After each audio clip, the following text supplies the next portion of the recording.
Se um T-Rex encontrasse um giganotossauro frente a frente, talvez o maior não fosse o vencedor. De um lado, estava o predador mais famoso da pré-história. Do outro, um gigante menos conhecido, mas igualmente assustador. Um esmagava ossos com uma força brutal. O outro rasgava carne como uma lâmina viva. Eles nunca se encontraram na vida real. Estavam separados por continentes, por eras e por milhões de anos. Mas se a natureza quebrasse suas próprias regras por um instante, quem sairia vivo desse encontro impossível? Seria o rei da América do Norte? Ou a lâmina mortal que dominava as terras antigas da Patagônia? Para responder isso, não basta olhar para o tamanho. É preciso entender como cada monstro matava. E é aqui que a batalha começa, muito antes do primeiro ataque acontecer. Primeiro, olhe para o norte. Entre poeira, árvores antigas e silêncio pesado, surge o Tyrannosaurus Rex. Seu nome já carrega uma coroa, rei dos lagartos tiranos, e a fama foi conquistada, com sangue e osso triturado. Viveu há 66 milhões de anos, no fim do Cretáceo. Corpo robusto, pernas enormes, cabeça desproporcional. Mas o detalhe mais assustador não estava onde você imagina. O crânio do T-Rex era como uma máquina com uma única função: destruir. Seus dentes eram grossos, curvados e profundos, não apenas facas. Eram estacas afiadas, presas a uma prensa viva. Quando ele mordia, não apenas rasgava, ele perfurava, prendia, esmagava e arrancava. Uma mordida bem encaixada não deixava ferida, deixava destruição. E havia outro detalhe perigoso: seus olhos ficavam mais voltados para frente, como os de uma águia. Visão em 3 dimensões, capaz de calcular distância e movimento com precisão cirúrgica. Em uma luta entre gigantes, poucos centímetros podem decidir tudo. E o T-Rex sabia aproveitar esses centímetros. Mas agora, para o sul, aparece um rival que não pode ser tratado como coadjuvante. Muito antes do T-Rex existir, outro predador caminhava pela região que hoje conhecemos como Argentina. Seu nome era Giganotossauro carolini, um dos maiores carnívoros terrestres já descobertos. E ele não precisava do holofote para ser letal. Ele viveu há cerca de 98 milhões de anos, 30 milhões de anos antes do T-Rex sequer existir. Nesse tempo, ele já havia aprendido a matar da maneira mais eficiente possível. Seu corpo podia rivalizar com o T-Rex em comprimento, talvez parecendo até maior à primeira vista. Mas era uma ilusão parcial, porque o giga não era uma prensa, era uma lâmina. Seu crânio era mais longo e estreito, seus dentes mais finos, serrilhados e próprios para cortar. Enquanto o T-Rex esmagava, o giganotossauro abria feridas profundas e deixava o dano crescer. Essa estratégia fazia sentido contra presas gigantescas, como os saurópodes, que habitavam a América do Sul. Contra um animal enorme, talvez não fosse preciso matar de uma vez. Bastava ferir, recuar e esperar. E é por isso que o giganotossauro não poderia ser subestimado em uma batalha longa. Agora, quando os dois são colocados lado a lado, a primeira pergunta parece simples: quem era maior? O giganotossauro talvez fosse mais comprido, mas comprimento não é o mesmo que poder de impacto. O corpo do Rex era mais compacto, mais profundo e mais robusto, feito para absorver colisões e devolver força. No visual, o giganotossauro impressiona. No combate fechado, o T-Rex cresce. E a verdadeira diferença aparece quando a comparação chega na mordida. O giganotossauro podia cortar com brutalidade. Cada ataque lateral poderia abrir uma ferida séria. Mas o T-Rex não precisava de vários ataques perfeitos. Ele precisava de apenas uma mordida no lugar certo. Se acertasse crânio, mandíbula ou pescoço, o combate poderia terminar em segundos.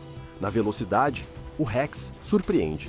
pernas mais longas, musculatura mais potente, cerca de 32 km por hora contra os 20 km por hora do Giga, mais rápido do que parece para algo do seu tamanho. No olfato e na visão, o T-Rex também leva vantagem, olfato comparável ao de um urubu moderno capaz de farejar sangue a quilômetros. O Giga tinha visão mais lateral, eficaz na caça em grupo, mas menos precisa no duelo direto. Mas aqui está a pergunta que a maioria dos paleontólogos evita responder com facilidade. E se o placar não significar nada dentro de uma floresta cretácea real, porque o Giganotossauro não precisava ganhar no confronto direto.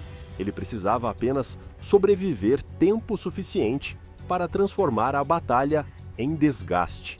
E nisso, ele era especialista. Por isso, a luta não seria apenas força contra força, seria tempo contra decisão. O Giga precisava prolongar, o Rex precisava encerrar. Agora imagine o cenário: uma planície quente, poeira no ar e o chão vibrando sob passos gigantes. De um lado, o T-Rex avança com a cabeça baixa, olhos fixos e mandíbula entreaberta. Do outro, o Giganotossauro se move de lado, medindo distância, esperando o primeiro erro. Nenhum dos dois desperdiça energia. Predadores reais não fazem teatro. Eles observam. Então, o Giganotossauro ataca primeiro. Ele não mira a cabeça. Seria perigoso demais. Ele corta pela lateral, atingindo o flanco do T-Rex e abrindo o primeiro ferimento profundo. O Rex gira para responder, mas a mandíbula se fecha no vazio. O Giganotossauro escapou por pouco, e agora o predador do sul entende sua melhor chance: entrar, ferir, sair e cansar o rival. Mais uma vez ele circula. A poeira sobe. O T-Rex acompanha cada movimento, esperando a distância diminuir. O segundo ataque vem mais baixo, perto da perna.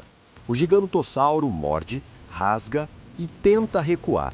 Mas dessa vez o T-Rex não apenas responde, ele empurra o corpo inteiro contra o rival. O impacto desequilibra o Giganotossauro por um instante. Ele não cai, mas se aproxima demais.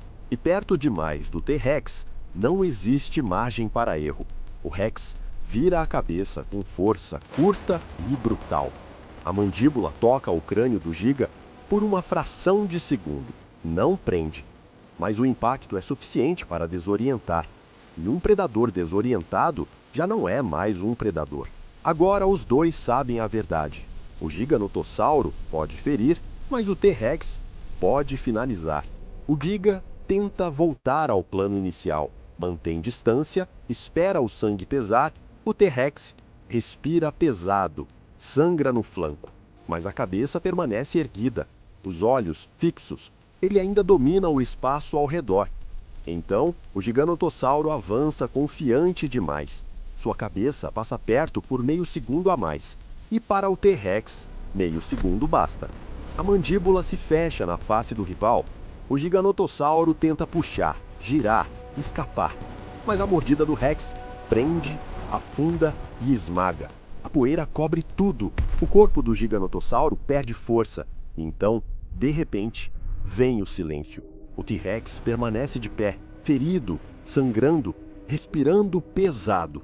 Ele venceu, mas não venceu fácil. E talvez essa seja a parte mais importante. Em outro cenário, o resultado poderia mudar. Se houvesse mais espaço, o Giganotossauro poderia manter distância e transformar o duelo em desgaste. Se fossem 2 contra 1, a história ficaria ainda mais perigosa para o rei da América do Norte. Mas no confronto direto, em curta distância, a vantagem mais provável fica com o T-Rex. Não porque ele fosse invencível, mas porque sua principal arma podia decidir tudo em um único encaixe. O Giganotossauro era perigoso ao longo do tempo. O T-Rex era fatal no instante certo. Por isso, nessa batalha impossível, o Rei do Norte provavelmente sairia vivo. Mas agora eu quero saber, você concorda com esse resultado? Ou acha que o Giganotossauro venceria? Comenta quem ganharia esse duelo e explica o motivo. porque a próxima batalha pode ser ainda mais polêmica. No próximo confronto, outro gigante entra na arena: Espinossauro contra T-Rex. E quando falamos dos maiores predadores da pré-história, a pergunta nunca é apenas quem era maior. A verdadeira pergunta é: quem tinha a arma certa para sobreviver?